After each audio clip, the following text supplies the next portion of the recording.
In 3.4, we'll be talking about absolute values. We're going to begin with absolute value equations. When you're solving these, the first step is to isolate the absolute value expression by itself.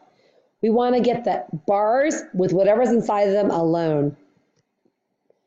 Our first problem already comes isolated. Our second step is to always look at the number that the absolute value is equal to. If it's equal to a negative number, then we know there is no solution.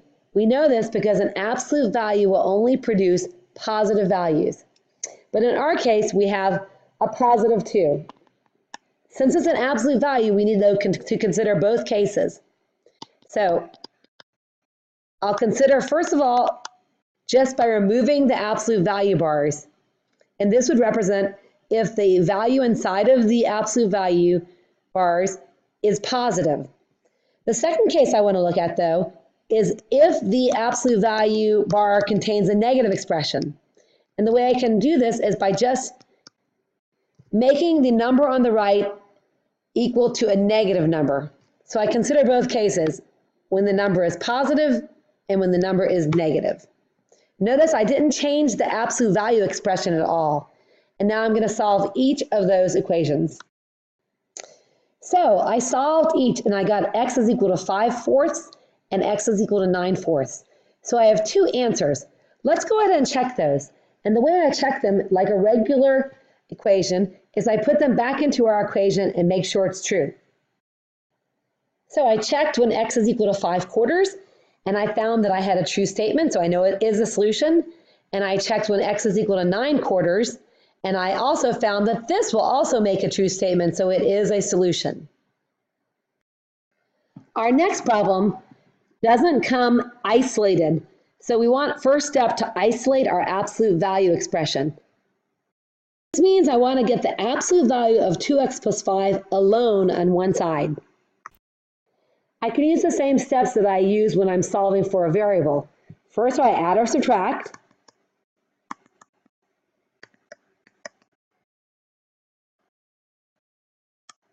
And then I divide or multiply.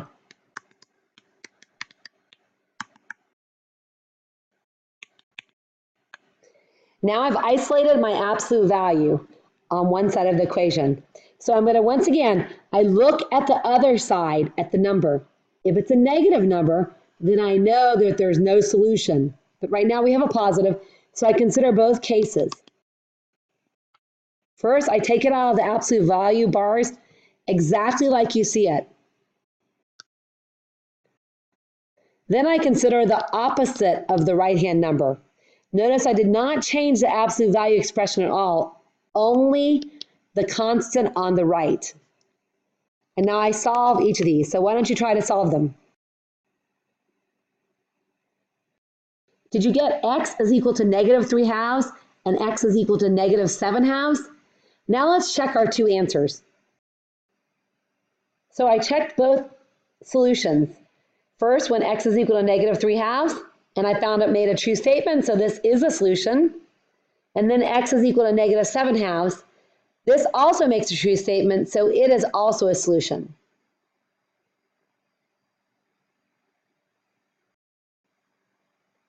Our next problem, we want to isolate the absolute value. We always do this first. So I'm going to multiply both sides by -3/2.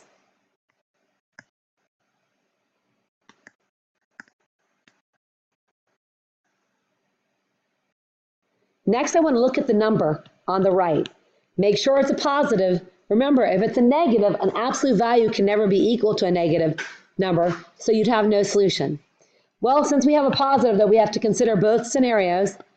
First, where the absolute value is equal to a positive number, and then second, where the absolute value is equal to a negative number. And now I'm going to solve each. So why don't you stop the video and try it? So I solved each, and I got x is equal to -2/9 and x is equal to 10/9. I checked both solutions, and they both produce true statements, so they are correct. Our next problems are solving inequalities using the graph.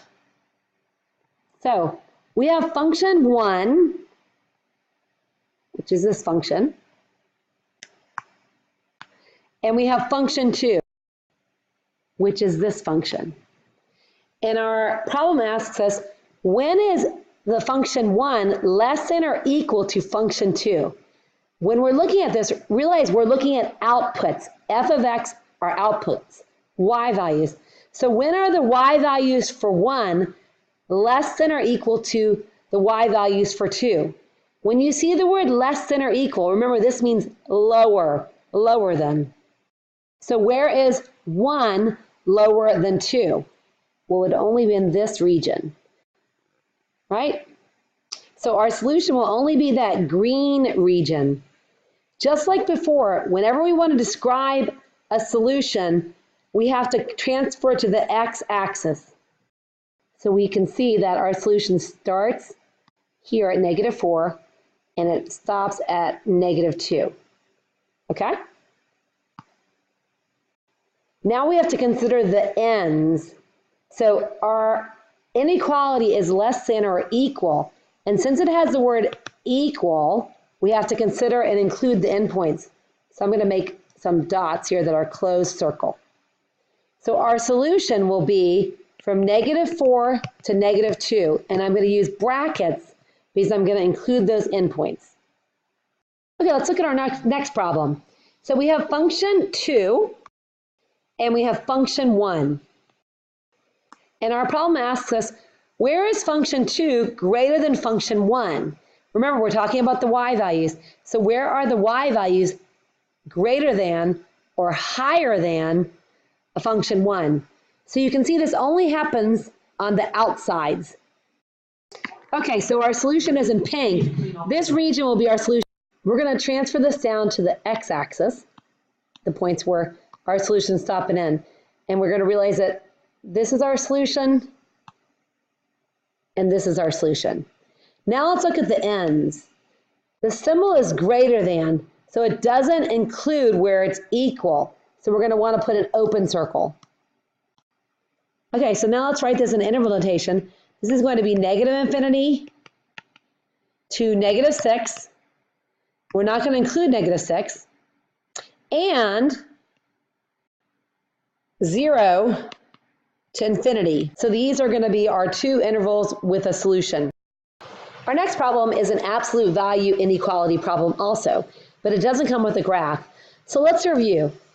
Absolute value is the distance from 0.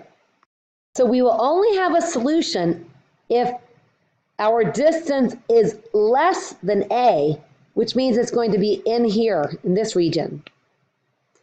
So we can express this as -a is less than x, which is less than a. So when we have the symbol less than, we can set it up just the same way by putting in the absolute value in the middle, matching the signs, and using the positive and the negative signs. Now we're going to solve for x. I want to get it all by itself in the middle, so I'm going to subtract 2. Whatever I do to the middle, though, I have to do to both sides. So it's going to be -3 is less than x, which is less than or equal to -1. So we could express this on the number line like this. Or we could write it in interval notation like this. Our next problem also has a less than symbol. So once again, we're going to put our absolute value expression in the middle between a positive value and a negative value. I'm going to isolate x. By doing this, I'll subtract 8 from both sides.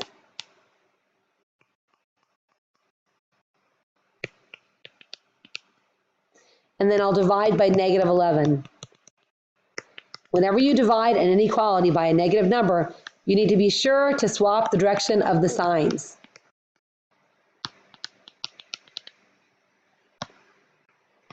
Which makes sense because we know that -4/11 is smaller than 20/11, and we realize that it's going to be between these two values. And we're going to use an open circle since it does not have an equal. So our answer will be -4/11 to 20/11. and I'm going to use, I'll use parentheses because I have open circles because I use the symbol less than. Our next problem asks us when the x plus 11 absolute value will be less than negative 8. So let's stop and think. This is the distance from 0. When can the distance be less than a negative number? So the only numbers that are less than a negative number are negative numbers. And distance can never be expressed as a negative number. So we're going to have no solution. Our next problem has a different inequality sign. This time it says greater than or equal. So when our absolute value is greater than a number, we realize that our solution has to be less than negative number or greater than the number. So this makes sense because we know absolute value is a distance. And we're saying that the distance has to be greater than that number. So it means it has to be away on the outside. So what we'll do is once our absolute value is isolated, we'll set it less than or equal to the number, to the negative number, or greater than the number itself. And we always match the equal if there is one, and we leave it out if there is no equal. Okay? And now we solve those two inequalities. Let me move the bottom one to the right so we have more room. So I'm going to add 3 to both sides. And I'm going to divide by 4. And in this case, I'm going to add 3 and divide by 4.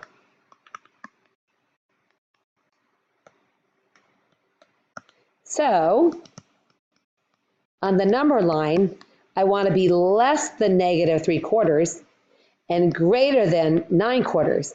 And since it's an equal sign, I know it's going to be a closed circle. So I can write my solution as negative infinity to negative 3/4 and include 3/4, a negative 3/4. And my solution goes from 9/4 to infinity. Notice I use the bracket because I have the equal in the symbol also. Okay, our next problem, the absolute value is not isolated. We always want to do that before we decide how to set our problem up. So when I divide by negative 10, I'm going to swap the direction of the sign. So we know that the distance has to be less than 5. So we're going to be talking about that region we talked about earlier between 2 points. Okay? So we'll set it up. We'll say 3x minus 5 less than 5, and 3x minus 5 is greater than negative 5. And we'll solve.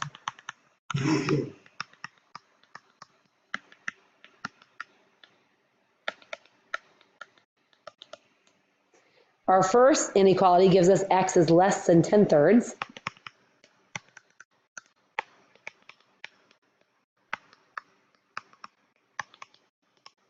And our second gives us x is greater than 0. So my solution will be from 0 to 10/3.